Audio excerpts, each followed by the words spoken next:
Good morning. It's Wednesday, July 27th. Our top story today is a new outside opinion issued for the NMFS Steller Sea Lion biological opinion. The outside scientists in the first peer review of the opinion blasted NMFS for failing to produce a document of adequate scientific integrity. This is one lawsuit that we can support.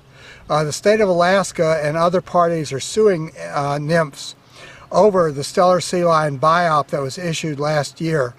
That was a rush job that ended up closing some additional fisheries in the Aleutian Islands. The problem with the Biop, as recognized by the Council and numerous outside observers, was the Fishery Service was taking this action based on fear of environmental lawsuits, but without any scientific basis.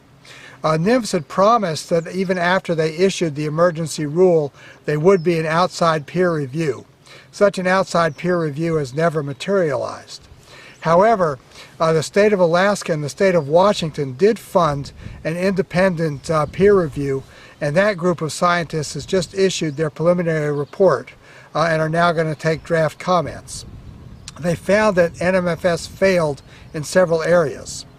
First, they found that the data did not support the scientific finding of jeopardy that low fish populations were a cause of declining Steller sea lion populations.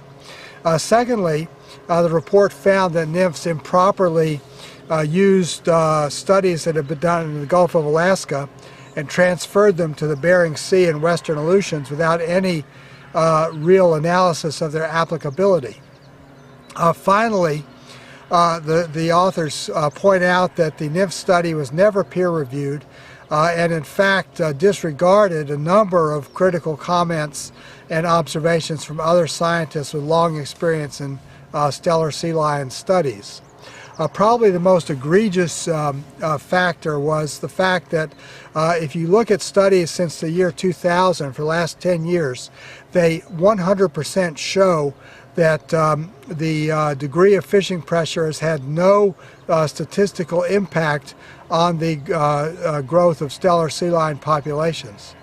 Yet NMFS chose to ignore this in favor of studies that were much older, that had been done in the 1990s, where there were too few years to give an adequate result.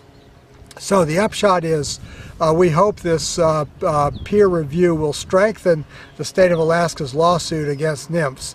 And unlike the situation in New England, this is a lawsuit which does deserve to be won on its merits, where NMFS has failed in their basic function of following the best available scientific evidence to determine the status of Steller sea lions. In Nantucket, Mass., this is John Sackton.